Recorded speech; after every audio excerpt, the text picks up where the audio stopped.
কিছু ঘটনা মানুষের জীবন কেড়ে নেয় না, কেড়ে নেয় তার বাঁচার ইচ্ছে।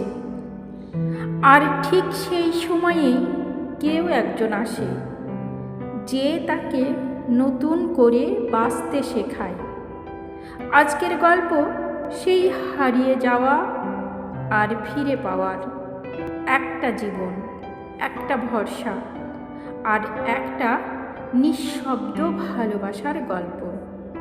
গল্পের নাম তোমার জন্য। শুনতে থাকুন। সন্ধ্যার আলোটা ধীরে ধীরে নিভে যাচ্ছিল। দিনের শেষ আলোটা মিশে যাচ্ছিল নরম অন্ধকারে। অনামিকা সেই আলো অন্ধকারের মাঝেই হাঁটছিল, হাতে বই, মনে কিছু অদেখা স্বপ্ন। তার জীবন খুব বড় কিছু ছিল না, কিন্তু সে নিজের মতো করে একটা ভবিষ্যৎ গড়তে চাইত। ছোট ছোট ইচ্ছে, ছোট ছোট স্বপ্ন, এসব নিয়েই এগোচ্ছিল সে। রাস্তার ওই নির্জন অংশটা পার হওয়ার সময় চারপাশটা কেমন যেন বদলে গেল। নিস্তব্ধতা আর কিছু অচেনা ছায়া। তারপর সব কিছু যেন খুব দ্রুত ঘটে গেল। কোনো শব্দ ঠিকমতো বেরোলো না, কোনো লড়াই শেষ পর্যন্ত টিকল না। তারপর একসময় সব থেমে গেল। মাটিতে পড়ে রইল অনামিকা, চোখ আধখোলা, নিঃশ্বাস খুব ধীর। সময় কেটে যাচ্ছিল, কিন্তু তার কাছে সব কিছু থেমেছিল। ঠিক তখনই ওই পথ দিয়ে ফিরছিল আর্য। আর্য এই শহরেরই ছেলে, কিন্তু শহরের ভিড়ের মধ্যে থেকেও সে সব সময় একা। ছোটবেলায় বাবা মা দুজনকেই হারিয়েছে। জীবন তাকে খুব তাড়াতাড়ি বড় করে দিয়েছে। পড়াশোনা করে নিজের চেষ্টায় একটা ভালো চাকরি পেয়েছে। একটা প্রাইভেট কোম্পানিতে কাজ করে। নিজের ছোট্ট একটা বাড়ি আছে, শহরের একটু নিরিবিলি কোণে। সব কিছু আছে, শুধু নিজের মানুষ বলে কেউ নেই। সেই একাকিত্বটাকে সে অভ্যাস করে নিয়েছিল। সেদিনও প্রতিদিনের মতোই বাড়ি ফিরছিল, কিন্তু হঠাৎই চোখে পড়ল মাটিতে পড়ে থাকা একটা শরীর। প্রথমে সে থমকে গেল, তারপর ধীরে ধীরে এগিয়ে গেল। মুখটা ঠিক বোঝা যাচ্ছিল না, কিন্তু একটা জিনিস স্পষ্ট, এই মানুষটা বেঁচে আছে, কিন্তু ভীষণ ভেঙে গেছে। সেই মুহূর্তে আর্যের ভেতরে কেমন একটা অনুভূতি হলো। কোনো দায়িত্ব না, কোনো বাধ্যবাধকতা না, শুধু এক অদ্ভুত মায়া। হয়তো নিজের একাকিত্বটাই তাকে ঠেলে দিল, অথবা মানুষের প্রতি একটা সহজ টান। সে আর কিছু ভাবল না, ধীরে ধীরে অনামিকাকে তুলে নিল। মনে হচ্ছিল শুধু একটা শরীর নয়, একটা ভেঙে যাওয়া জীবনকে সে কোলে তুলে নিচ্ছে।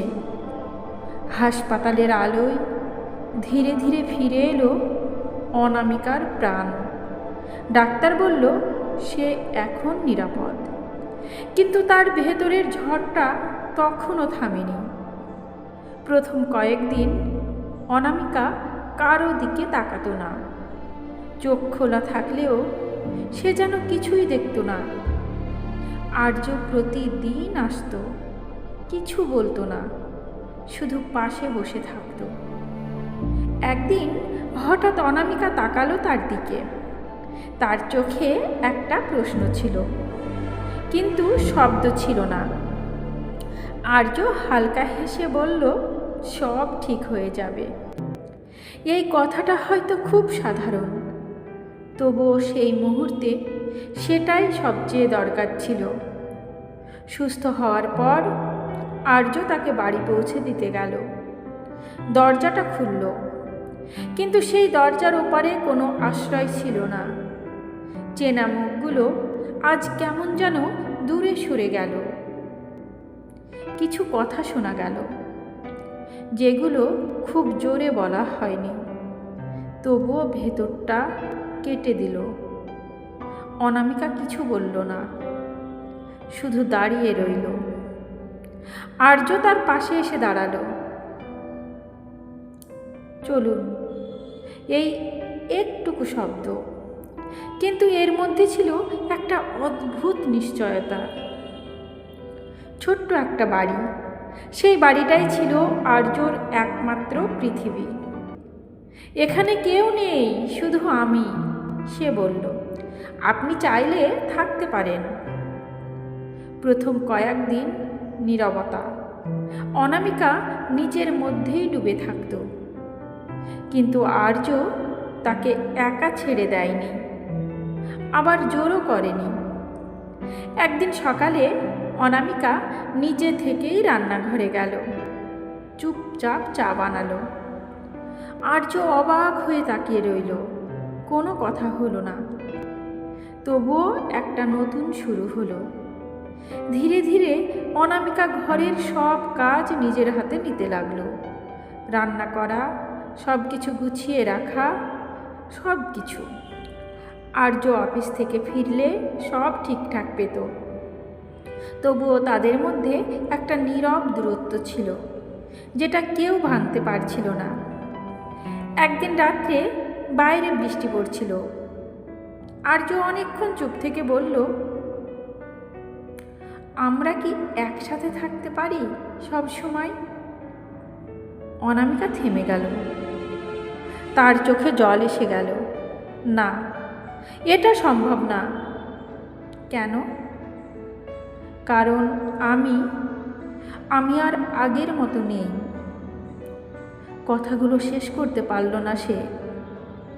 আর্য ধীরে ধীরে সামনে এসে দাঁড়ালো। তুমি কি নিজের ইচ্ছায় বদলেছ? অনামিকা মাথা নাড়ল। না। তাহলে তুমি বদলাওনি। একটা ছোট্ট বিরতি। তুমি শুধু কষ্ট পেয়েছ। এই কথাটা শুনে অনামিকা ভেঙে পড়ল। অনেক দিন পর সে কাঁদল, নিজেকে লুকিয়ে নয়, নিজেকে মেনে নিয়ে। সেদিনই হয়তো সে প্রথমবার অনুভব করল সে এখনো বেঁচে আছে।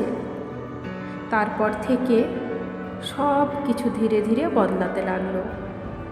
অনামিকা আবার হাসতে শিখল। ছোট ছোট মুহূর্ত। আর্যও বদলাতে লাগলো। তার একাকিত্বটা আর আগের মতো লাগতো না।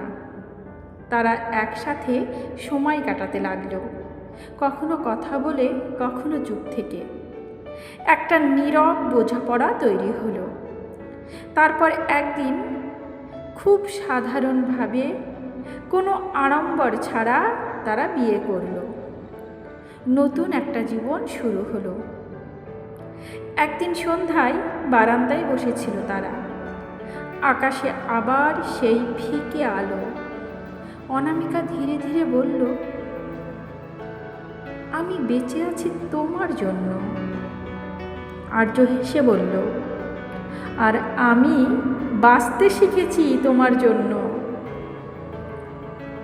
দুজনেই চুপ করে রইল, কারণ কিছু অনুভূতি শব্দে বলা যায় না, শুধু অনুভব করা যায়। এই পৃথিবীতে অন্ধকার আছে, কিন্তু আলোও আছে। কেউ কষ্ট দেয়, আবার কেউ সেই কষ্টের মাঝেই হাত ধরে দাঁড় করায়। একটা মানুষ ভেঙে যেতে সময় লাগে না, কিন্তু তাকে আবার বাঁচাতে লাগে একটা সত্যিকারের মন। ভালোবাসা কখনো কলঙ্ক নয়, কলঙ্ক আমাদের দৃষ্টিভঙ্গিতে। আপনার আশেপাশেও হয়তো কেউ আছে যার শুধু একটু ভরসা দরকার। এই ছিল আজকের গল্প, তোমার জন্য। গল্পটা ভালো লাগলে লাইক করবেন, শেয়ার করবেন, আর এমন আরও গল্প শুনতে আমার চ্যানেলটি সাবস্ক্রাইব করতে ভুলবেন না। ধন্যবাদ।